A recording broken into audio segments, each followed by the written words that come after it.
Sir ఈ ఎలా చూడాలి? తమిళనాడు ఫలితాలు వెలువడుతున్నాయి. అందరి అంచనాల్ని దాటుకుని, అందరి అంచనాల్ని భిన్నంగా టీవీకే పార్టీ లీడ్ స్పష్టమైనటువంటి ఆధిక్యాన్ని కనబరుస్తూ ముందుకు సాగుతున్నటువంటి పరిస్థితి. అంటే ఇక్కడ కంపారిజన్ ఎలా చూడాలి టీవీకే పార్టీ యొక్క విజయ పరంపరను? తెలంగాణ బేసిక్ గా ఈ ఎలక్షన్ జరిగిన తర్వాత అందరి దృష్టి బెంగాల్ వైపు ఉండింది. టైట్ ఫైట్ ఉంది బీజేపీకి టీఎంసీకి ఏమవచ్చు అని. యా. తమిళనాడు టైట్ తీసుకున్నారు. కారణం ఏంటంటే డిఎంకే గెలిచిపోతుంది. అందరి ఆసక్తి ఏంటంటే విజయ్ గారు యొక్క ప్రభావం ఎవరిని ముంచుతుంది, ఎవరిని గెలిపిస్తుంది. అవును. ఈయనకి ఎన్ని రావాలి ఇంతే అక్కడికే తప్ప పరిమితమైంది. పరిమితమైంది. బెంగాల్ పైన అందరూ ఫోకస్ ఉంది. రివర్స్ లో ఇప్పుడు బెంగాల్ అందరూ వేసి తమిళనాడు వైపు వెళ్తున్నారు. కారణం ఏంటంటే ఎవరికి ఉపయోగపడతాడు అనే చర్చ కాస్త అందరినీ కొట్టేస్తాను వస్తాడు అనే వైపు మారింది. దీన్ని మనం పరిగణలో తీసుకుంటే ఒక 2-3 అంశాలు మనకు కనిపిస్తాయి. మొట్టమొదటి అంశం ఏంటంటే తమిళనాడులో గత 5 ఏళ్ల డిఎంకే పరిపాలన పట్ల ఒక తీవ్ర వ్యతిరేకత, ల్యాండ్ వ్యతిరేకత ఉందనేది క్లియర్ గా అర్థం అవుతుంది. రీజన్ ఏంటంటే ఇప్పుడు ఏఐడిఎంకే టీవీకే ఏదైతే ఉన్నాయో 2 పార్టీలు అపోజిషన్స్, 2 పార్టీలు అయిన తర్వాత లాభపడాల్సిన డిఎంకే ఆ 2 పార్టీల కన్నా వెనకబడిపోవడం అనేది అంతే. ప్రభుత్వం మీద ఎంత వ్యతిరేకత ఉంది అనే దానికి ఒక కారణం. రెండవది ఏంటంటే తమిళనాడులో లీడర్షిప్ పట్ల తమిళనాడులో ఇప్పుడు వ్యక్తి పూజ అన్ని చోట్ల ఉంటుంది. తమిళనాడు కాస్త ఆత్మాభిమానం ఎక్కువ. మా ఎంజిఆర్, మా జయలలిత, మా కరుణానిధి అనేది ఉంది. ఒక హీరోయిన్ జయలలిత గారు చనిపోయారు, కరుణానిధి గారు చనిపోయారు. ఎవరు లీడర్? వాళ్ళు జాతి అనే పదం కూడా వాడతారు. ఎవరు లీడర్ దీనికి అనే పర్సనాలిటీ వచ్చినప్పుడు స్టాలిన్ గారు ఉన్నప్పటికీ కూడా ఆయన వయసు రీత్యా ఆయన కొడుకు ముందుకు వచ్చేసినాడు. కాబట్టి తమిళనాడులో ఏకోన్ముఖ లీడర్ ఎవరు అనే చర్చ వచ్చినప్పుడు విజయ్ గారిలో అది చూసినారు. అంటే విజయ్ గారు వాళ్ళంతటి అవుతారా కాదా అనే చర్చ కన్నా ఆ రకంగా ఫెరోషియస్ మొండిగా కొట్లాడదాం. ఎందుకంటే మీరు చూడండి, అధికారంలో ఉన్న పార్టీ ప్రతిపక్షంలో ఉన్న ఏఐడిఎం వెనకాల కేంద్ర ప్రభుత్వం ఉంది. ఇంత ఉన్నా కూడా ఒక మొండిగా ముందుకు వచ్చాడు చూడండి, అది చిన్న విషయం కాదు. ఎవరికొవరికి ఉపయోగపడతాడని వచ్చినాడు ఆయన. మన ప్రయత్నం అనే వచ్చినప్పుడు నిలబడ్డారు కదా. కొత్త సమాజం, తమిళనాడు సమాజం ఆయన ఆకట్టుకునింది, ఆయన వెనకాల నడబడింది. కాబట్టే ఈరోజు వాళ్ళిద్దరిని కాదని ముందుకు వచ్చాడు. ఆయన విజయం సాధించట్టే. రేపు ముఖ్యమంత్రి అవుతాడా, ఎవరైనా సహాయం తీసుకుని అవుతాడా కాడా అనేది కాదు. ఈ ఇద్దరికన్నా ముందెళ్ళిపోవడమే ఆయన సాధించిన అద్భుతమైన విజయం. కాబట్టి విజయ్ గారు విజయం సాధించేసినారు. ముఖ్యమంత్రి కావడం అనేది సాంకేతికం, అవ్వచ్చు కాకపోవచ్చు. ఇప్పుడున్న పరిస్థితుల్లో అవుతారనేది అవుతుంది. కాబట్టి ఖచ్చితంగా తమిళనాడులో ఉన్నటువంటి ప్రత్యేక పరిస్థితులన్నీ కూడా స్టాలిన్ గారిని విజయం వైపు నడిపించడంలో దోహదపడిందని చూడవచ్చు. అయితే ఇక్కడ విజయ్ పొలిటికల్ జర్నీని ఆంధ్రప్రదేశ్ లో వైఎస్ జగన్ తో పోలిస్తే ఎలా కంపేర్ చేస్తారు మీరు? ఎందుకంటే ఆయన కూడా ఒంటరిగా పోటీ చేశాడు, ఈయన కూడా ఒంటరిగా పోటీ చేశాడు. ఇటీవల విజయ్ ప్రచారంలో అయితే ఏకంగా జగన్ విజయ్ కలిసినటువంటి ఫోటోను కూడా విస్తృతంగా విజయ్ ఇలాగా డిస్ప్లే చేసినటువంటి పరిస్థితి. విజయ్ గారిలో జగన్ గారిలో విజయ్ని చూడొచ్చు జరుగుతున్న పరిణామాలు చూస్తే. రీజన్ ఏంటంటే ఒంటరిగా పోటీ చేయడం కాదు, సాహసం, తెగుంపు, తెగువ, ఈ 3 ప్రధానం. ఎగ్జాక్ట్లీ. ఎందుకంటే చూడండి, జగన్ గారిలో తెగింపు, తెగువ, ఈ 3 జగన్ గారిలో మనకు స్పష్టంగా కనపడ్డాయి. 2009లో రాజశేఖర రెడ్డి గారు మరణించిన తర్వాత రాజకీయ రంగ ప్రవేశం చేశాడు. ఓదార్పు యాత్ర, పేర్లు ఏదైనా పెట్టండి. ఎంతమందిని ధిక్కరించినాడు? ఆ రోజున రాష్ట్ర వాతావరణం ఏంటంటే కేంద్రంలో, రాష్ట్రంలో కాంగ్రెస్ పార్టీ బలమైన పార్టీగా ఉంది. 2 ప్రధాన ప్రతిపక్షం తెలుగుదేశం బలమైన పార్టీగా ఉంది. వాళ్ళు జగన్ రానివ్వడం కోసం కాంగ్రెస్ తో కలవడానికి సిద్ధపడ్డారు. అవిశ్వాసం అప్పుడు విప్పు జారీ చేసి మరీ ఓటేసినారు. 3 ఒక ప్రపంచం లాగా 18% ఓట్లు అంటే చిన్నది కాదు. ప్రజారాజ్యం చిరంజీవి గారి రూపంలో కొత్త పార్టీ. ఇంకోవైపు ప్రాంతీయ అస్తిత్వానికి ప్రతినిధిగా టీఆర్ఎస్. 4 పార్టీలు ఉన్న రాష్ట్రంలో అసలు పార్టీ పెట్టడం పెద్ద తెగువ కదా, సాహసం కదా జగన్ గారిది. గెలుస్తాడు వాడతారు కాదు, నిలబడ్డాడు. తర్వాత 10 ఏళ్ళ తర్వాత ముఖ్యమంత్రి అయ్యాడు. వెంటనే కాలేదు. మామూలుగా ప్రాంతీయ పార్టీ అయితే ముఖ్యమంత్రిగా, లేకపోతే దుకాణం బంద్. కళ్ళ ముందే చిరంజీవి గారు దుకాణం బంద్ చేసుకుని కాంగ్రెస్ లో చేరిన పరిస్థితి. ఇట్లాంటి వాతావరణ రాష్ట్రంలో ఆయన సినిమా హీరో కాదు, తండ్రి చనిపోయినాడు. తండ్రి అభిమానం అంతా కాంగ్రెస్ లో ఉంది ఓటర్ రూపంలో.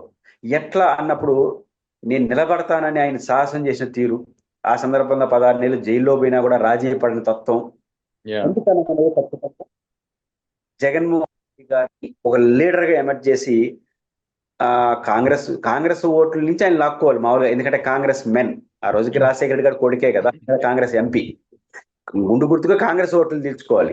కానీ ఆయన నిలబడిన తీరు కాంగ్రెస్ ఓట్లు, ప్రజారాజ్యం ఓట్లు, తెలుగుదేశం ఓట్లు అన్నిటి తీర్చుకున్నాడు. అంత తీర్చుకొని ఆ పొజిషన్, ఆ తర్వాత పొజిషన్ ఒకసారి ఓడిపోయాడు 2014లో, అయినా మారలేదు. అంటే ఏ రోజుకైనా సరే తండ్రిలాగా ముఖ్యమంత్రి కావాలి, తాను అనుకున్నది తాను చేయాలి, దానికోసం రిస్క్ తీసుకుని వచ్చాడు. ఇప్పుడు మనకి యథాతథంగా విజయ్ గారిలో చూడండి, 2 పార్టీలు ఉన్నాయి, బలోపేతమైన పార్టీలు, మామూలు పార్టీలు కాదు. డిఎంకే అధికారం, ఏఐడిఎంకే ప్రతిపక్షం. రెండోది ఏఐడిఎంకేలో బీజేపీ నాయకత్వం కలిసి ఉంది. ఈ టైంలో 3వ పార్టీ పెట్టడమే ఒక సాహసం కదా. ఆయనకు ఆఫర్స్ కూడా వచ్చాయి ఏదైనా ఫ్రంట్ లో చేరమని, ఆయన చేరలేదు.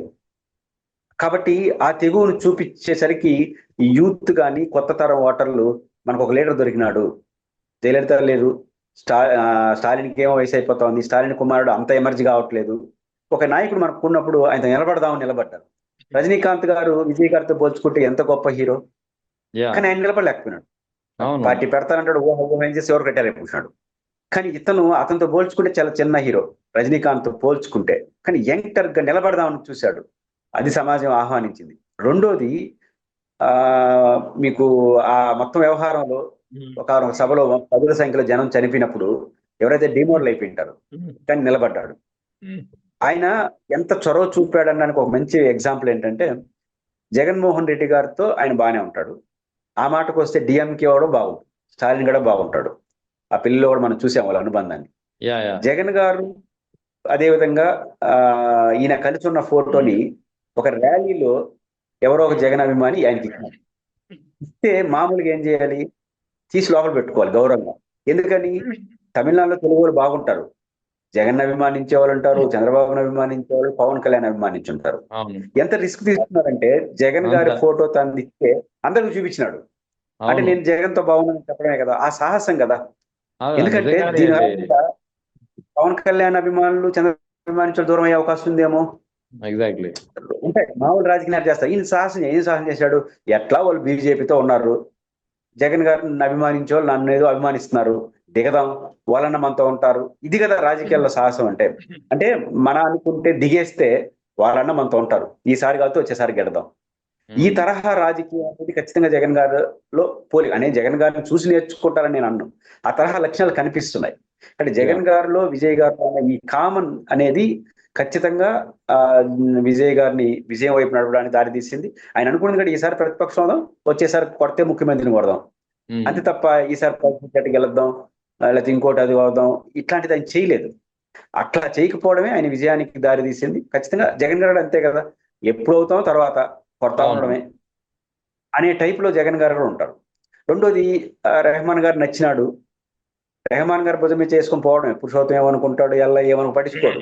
ఆ పురుషోత్తం ఎల్లయ్య డెసిషన్ తీసుకోవట్లా, రెహమాన్ గారు డెసిషన్ తీసుకో, ఒకరన్నా నాతో ఉంటారు కదా అనే టైప్ జగన్ గారు. ఇది కూడా అంతే. అంటే ఆ రకంగా వాళ్ళిద్దరిలో ఆ కాంబినేషన్ ఖచ్చితంగా కనిపిస్తుంది. ఇంకా ఇంకోటి ఇదే విజయ్కి సంబంధించి, యాక్చువల్లీ తమిళనాడులో ఉన్నటువంటి విజయ్కి సంబంధించిన చాలా సినిమాల్ని ఇక్కడ జనసేన అధినేత పవన్ కళ్యాణ్ రీమేక్ చేసి సక్సెస్ సాధించుకున్నారు కొన్ని సినిమాల్లో. అయితే కానీ ఈయన పొలిటికల్ జర్నీ విషయంలో మాత్రం జనసేనని పవన్ కళ్యాణ్ ఆదర్శంగా తీసుకోలేకపోయారు.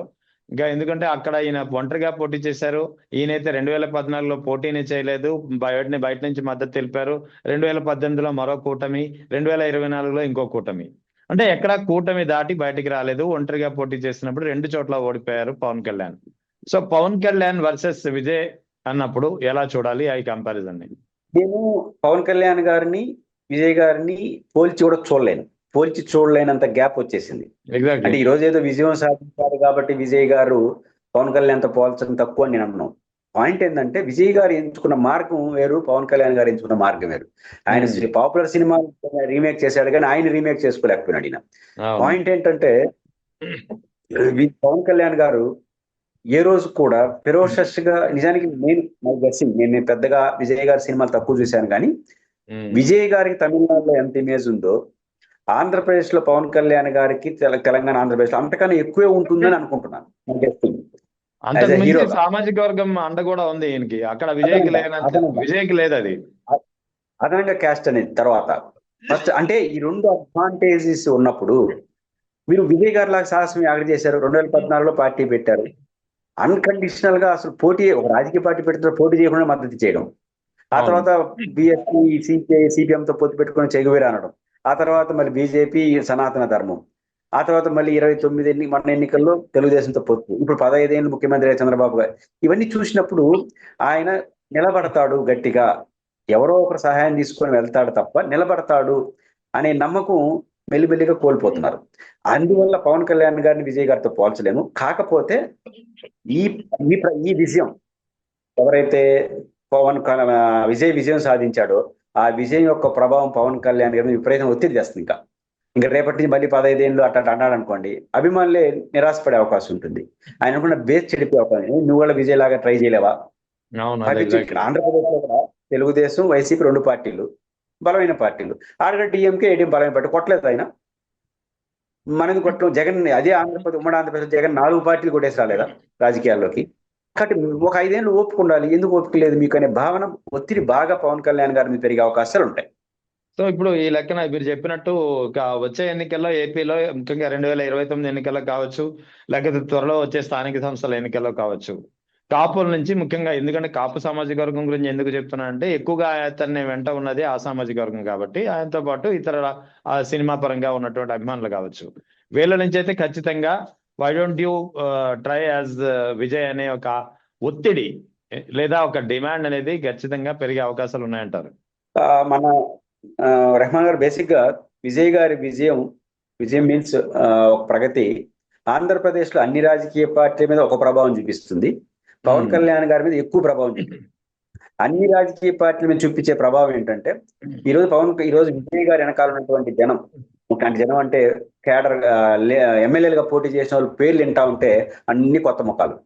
2 బలమైన పార్టీని పక్కన పెట్టేసి కొత్త ముఖాలతో గెలిచాడంటే అర్థం ఆయన గొప్పతనం మాత్రమే కాదు, సమాజం పాత తరాన్ని వద్దనుకుంటా ఉంది. అంటే పాత తరం మీద వ్యతిరేకత కాదు, అంటే వాళ్ళ పర్సనల్ రాజకీయాల్లో ఏళ్ళు ఊనుకునేసి మేమే ఉండాలి ఇంకోరు రాకూడదు అనే ధోరణి, ఒక ఫెడరలిస్టిక్ మెంటాలిటీ ఏపీలో బలంగా ఉంది, తెలంగాణ బలంగా ఉంది. దాన్ని కొట్టే ప్రయత్నం ఆయన చేసినాడు. అంటే కొత్త సమాజం, ఈ పాత తరం నాయకులు వాళ్ళు మారరు, వాళ్ళ మీద వ్యతిరేకత వీళ్ళ మీద అట్లా ఉంటారు కాబట్టి వీళ్ళు బాగా సంపాదించుకోవడం, అజమాయిషి చేయడం వల్ల కొత్త రథాన్ని సమాజం కోరుకుంటా ఉంది. ఇక్కడ ఉన్న అన్ని రాజకీయ పార్టీలు కొత్త తరానికి ప్రాధాన్యత ఇకపోతే విజయ్ లాంటి వాడు కూడా ఆంధ్రప్రదేశ్ పెట్టి ఇద్దరు కూడా వస్తారు. కాబట్టి ఇది ఒక హెచ్చరిక అన్ని పార్టీలు తీసుకోవాలి. ఇది ఫస్ట్ పాయింట్. రెండో పాయింట్, పవన్ కళ్యాణ్ గారి మీద విపరీతమైన ప్రభావం ఎందుకు ఉంటుందంటే, విజయ్ గారిలో పవన్ కళ్యాణ్ గారు చూసుకుంటారు. ఎందుకంటే ఆయన హీరో, నువ్వు హీరో, అంతకన్నా పెద్ద హీరోవి, ఎన్ని రోజులు ఇది అనేది ఇంకా బాగా పెరుగుతుంది. పైపచ్చి 15 ఏళ్ళు అన్నాడు, ఇంకా అన్నాడు అనుకోండి డిమోట్ అయ్యే అవకాశం ఉంది. కాబట్టి పంచాయతీ ఎన్నికల్లో కానీ ఏం జరిగినా విజయ్ లాగా నువ్వు ఎందుకు ట్రై చేయకూడదు అని అంటే ఇంకా ఆయన ఏం చెప్పాలి? ఆ విజయ్ గారు వేరు నేను వేరు అన్నాడు అనుకోండి, ఇంక నేను వెనక్కి పోవడమే. ఇంతకుముందు అయితే నాకు నాయకత్వం తక్కువ, కొత్త అనుభవం లేదు, జగన్ గారు వరుస చంద్రబాబు ఉన్నంత వరకు జగన్ ప్రత్యర్థి, ఆయన మీరు కలిసి పనిచేస్తున్నారు. కానీ విజయ్ అని అతను ఇప్పుడు సక్సెస్ చూపించాడు కదా, నువ్వు అంత కావద్దు. విజయ్ కూడా అనుభవం లేదు కదా. అవును, ఆయనకి ఏ అనుభవం లేదు, మీకన్నా 10 ఏళ్ళ అనుభవం ఉంది. ఆయనకి ఏ అనుభవం లేదు. పైకి మీకు బీజేపీ అండగా ఉంది ఢిల్లీలో, ఆయనకి అది కూడా లేదు. కానీ ఇవన్నీ చూసినప్పుడు ఆయన ఇంకొక మాట కూడా చెప్పాలి. ఇప్పుడు త్రిష వాళ్ళ భార్య ఎపిసోడ్ వచ్చినప్పుడు కూడా ఆయన ఎక్కడ జంచుకోవాలా, అంటే ఎవరి కరెక్ట్ ఎవరి తప్పు కాదు. ఒక ఇష్యూ వచ్చినప్పుడు భయపడి పారిపోవడం, ఆ ఇష్యూ వచ్చినప్పుడు తప్పించుకోవడం రాజకీయాల్లో సమాజం యాక్సెప్ట్ చేయదు. త్రిష ఇష్యూ వచ్చినప్పుడు ఫ్రెండ్ గానే చూసినాడు, ఏమనుకుంటాం అనుకోండి, వాళ్ళ భార్య కూడా వ్యతిరేకంగా ప్రచారం. అంటే నేను అనేది, ఇష్టం వచ్చినప్పుడు పారిపోకుండా ఉండడమే లీడర్షిప్ లక్ష్యం. అది ఏంటి కరెక్ట్ తప్ప? జగన్ గారిలో అదే కదా. ఇప్పుడు ఒక పక్క చెల్లెలు, ఒక పక్క తల్లి, ఇంకో ఇట్లాంటి గొడవలు వచ్చినప్పుడు లోపల మనసులో ఎంత కుమిలిపోతున్నాడో తెలియదు కానీ బయటికి గుమ్మనంగా నేను నిలబడతాను.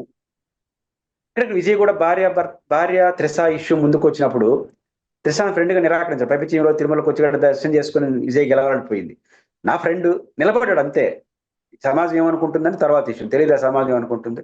కాబట్టి జడుసుకోకుండా వస్తున్న పరిణామాలు నెగిటివ్ వచ్చినప్పుడు బడిసిపోయి రాజీ పడిపోతే రాజకీయాల్లో మనుగడ సాధించలేరు అనేదానికి విజయ్ గారు ఇంకొక ఉదాహరణ, మంచి ఉదాహరణ. అంటే జగన్ గారు ఒక మంచి ఉదాహరణ. ఎందుకంటే వస్తాయి రాజకీయాల తర్వాత బెదిరింపులు వస్తాయి, ఒత్తిళ్ళు వస్తాయి, ఇట్లాంటి క్యారెక్టర్ అసోసియేషన్స్ వస్తాయి. ఎన్నొచ్చినా నేను నిలబడతానంటే సమాజం నీతో నిలబడుతుంది. ఈ టైంలో ఏ పాయింట్లో రాజీ పడ్డా నిన్ను సమాజం యాక్సెప్ట్ చేయదు అనేదానికి పవన్ కళ్యాణ్ గారు ఒక ఉదాహరణ, విజయ్ గారు ఇంకొక ఉదాహరణ. సింహం ఎప్పుడు ఒంటరిగానే ఉంటుంది, అడవిలో ఎన్నో జంతువులు ఉంటాయి, కానీ సింహం ఎప్పుడు సింగిలే అని చెప్పి వైఎస్ జగన్ చాలా సార్లు చెప్పారు, అది మనం విన్నాము. ఆయన కూడా అదే ధోరణిలో తాను ఎందుకు ఒంటరిగా వెళ్తున్నాను అనేది ఈ యొక్క లైన్స్ ద్వారా చెప్పారు. అదే లైన్ ని ఇక్కడ వైఎస్ జగన్ లైన్ ని ఇక్కడ విజయ్ ఒక పబ్లిక్ మీటింగ్ లో ముఖ్యంగా ఇది లాంచ్ చేసినప్పుడు, పార్టీ లాంచ్ చేసినప్పుడు చేసినటువంటి వ్యాఖ్యలు. There will be so many jackals and animals in jungle, but there only one that is lion అని చెప్పి క్లియర్ గా చెప్పినటువంటి పరిస్థితి. రెహమాన్ గారు, ఇక్కడ నాకు పాయింట్ గుర్తొచ్చేదంటే సింహం సింగల్ అనేది జగన్ కి ఒక సందర్భంలో రాజకీయాల్లో కరెక్ట్ కాకపోవచ్చు, కానీ దాని అర్థం సింహంకి ఒక ఒక నానుడు ఉంది. సింహం ఎండి గడ్డి మేస్తుందా, సింహం ఎండి గడ్డి మేస్తుందా అనేది ఒక సామెత ఉంది. దాని అర్థం ఏంటంటే సింహం మొగరాజు అంటారు, అది ఏనుగు కుంభస్థలాన్ని కొట్టి దాని ఆహారాన్ని తీసుకోవాలనేంత ఆహం సింహాంది. వయసులో ఉన్నప్పుడు బాగానే ఉంటుంది, కొడుతుంది, వయసు అయిపోతుంది, ఏనుగును చూసి ఇది భయపడే పరిస్థితి వచ్చేస్తుంది, ఎందుకంటే అది ఆజాని బహురాలుగా ఉంటుంది. ఆ టైంలో ఆహారం దొరకకపోతే కనపడిన ఎండిగడ్డి మేస్తుంది అంటే మేదట, చావడానికైనా సిద్ధపడుతుందంట. తన గమ్ము ఏనుగు కుంభస్థలాన్ని కొట్టడమే. కొట్టలేని పరిస్థితి వచ్చినప్పుడు రాజీ పడిపోయి ఎండిగడ్డి మేయడం కన్నా చనిపోవడం మేలు అనుకుంటుందట సింహం. అంటే సింహం యొక్క స్వభావం ఫెరోస్నెస్. కరెక్టా తప్ప కాదు ఇక్కడ పాయింట్, దాని యొక్క నేచర్. కాబట్టి జగన్మోహన్ రెడ్డి గారు నేను ఓడినా గెలిచినా, ముఖ్యమంత్రి అయినా కాకపోయినా నేను కొడతానే ఉంటా, ఓపుకున్న రోజు కొడతా, లేకపోతే గుమ్మని ఇంట్లో ఉంటా తప్ప రాజీ పడిపోయి ఎవరో పంచన చేరడం అనేది నా లక్షణం కాదు అనే ఉద్దేశంతోనే సింహం సింగల్ అంటాడు ఆయన. సింహం సింగల్ అంటే ఏ పార్టీతో పొత్తు పెట్టుకోకపోవడం కాదు, అది రాజకీయాల మంచి నేచర్ గానీ. కాబట్టి నేను కూడా ఇట్లే ఉంటాను అని విజయ్ గారు నిలబడ్డారు. ఈ రోజు కాకపోతే రేపు 2 పార్టీలు ఉన్నాయి, ఎవరికొవరు ఉపయోగపడడం కాదు, ఎవరితో చేరడం కాదు, సింహంలాగా నిలబడి ఒక రోజు ముఖ్యమంత్రి కావాలి, కాకపోతే కొట్లాడుతూనే ఉంటా, ఎప్పుడైతే అప్పుడు అవుతా, ఆ నేచర్ అది. కాబట్టి సింహం సింగల్ అనేది ఈ కోణంలో చూసినప్పుడు పాజిటివ్ గానే చూడాలి. అంటే ఈ 2 నాకు ప్రత్యేకంగా కనిపిస్తాయి. అదే ఆ మొండి ధైర్యమే విజయ తీరాల వైపు నడిచిందని చెప్పొచ్చు. ఇంకొకటి టీవీకే పార్టీ మేనిఫెస్టోలో కూడా ముఖ్యంగా వైఎస్ జగన్ బ్రెయిన్ చైల్డ్ గా ఉన్నటువంటి కొన్ని పథకాలని దాదాపుగా కొద్దిగా అటు ఇటు షేపప్ చేసి దాదాపుగా అటువంటి సంక్షేమ పథకాలని ఆయన మేనిఫెస్టోలో పొందుపరిచారు విజయ్. సో దీన్ని ఎలా చూడాలి? విజయ్ గారైనా ఎవరైనా రెహమాన్ గారు బేసిక్ గా ఒక పార్టీని పెట్టేటప్పుడు పక్క రాష్ట్ర అనుభవాలు చూడకుండా పోరు. తెలుగు ప్రజలు డామినేటెడ్ గా ఉన్న తమిళనాడులో ఆ రాష్ట్రంలో పార్టీలు ఎట్టబుట్టినాయి, వాటి నడకేంటి? ఇప్పుడు ఆంధ్రప్రదేశ్ లో చంద్రబాబు గారు తెలుగుదేశం ఒక చరిత్ర, సరే కాంగ్రెస్ ఒకటి, ఇంకొక పార్టీ ప్రాంతీయ పార్టీ 2, ఒకటి పవన్ కళ్యాణ్ గారు, ఒక జగన్ గారు. జగన్ గారు అనుభవం ఏంటి? 4 పార్టీలు ఉన్నా సరే నిలబడదాం. పవన్ కళ్యాణ్ గారి అభిమానం ఏంటి? పొత్తు పెట్టుకొని గెలుద్దాం, అవసరం 15 ఏళ్ళు ఆయన ముఖ్యమంత్రి పడలేదు. ఈ రెండిట్లో ఎవరిని ఆదర్శం తీసుకుంటాడు ఆయన? ఖచ్చితంగా జగన్ ని ఆదర్శంగా తీసుకుంటాడు. అంతే కదా. జగన్ ఆదర్శం, జగన్ మేనిఫెస్టో కూడా చూస్తాడు, జగన్ పరిశీలిస్తాడు ఆ పార్టీ నడక ఎట్ట జరిగింది, ఆయన అల్లన్ స్టేట్మెంట్ ఎట్లా వచ్చింది చూడకుండా ఎట్లుంటాడు. కాబట్టి ఖచ్చితంగా జగన్ గారి యొక్క ప్రభావం విజయ్ గారి మీద అనేక సందర్భాల్లో కనపడింది. అంటే అర్థం జగన్ గారు నుంచి ఆయన నేర్చుకున్నాడు కాదు, స్టడీ చేస్తాడు. చంద్రబాబు గారిని స్టడీ చేశాడు. చంద్రబాబు గారు ఒక రాజకీయ పార్టీలో ఉండింది, ఎస్టాబ్లిష్ అయిన తెలుగుదేశం పార్టీలో లీడర్షిప్ లో వచ్చినాడు. పవన్ కళ్యాణ్ ఆయన రాజీ పడుతున్నాడు, ఒంటరిగా కొట్టడానికి సిద్ధపడట్లేదు. జగన్ గారు ఒంటరిగా నిలబడదాం సింహం లాగా అనేది ఆయన స్టైల్. దీంట్లో అది బాగా నచ్చింది ఆయనకి. అంటే అట్లా ఆయన నచ్చినప్పుడు ఆయన పథకాలు, ఆయన మేనిఫెస్టో ఆయన గెలవడానికి ఏది దారి తీసిందో చూస్తాడు కదా. అంటే ఇవన్నీ చూసి ఆయన నిర్ణయానికి వచ్చినట్టు చెప్పుకోవచ్చు.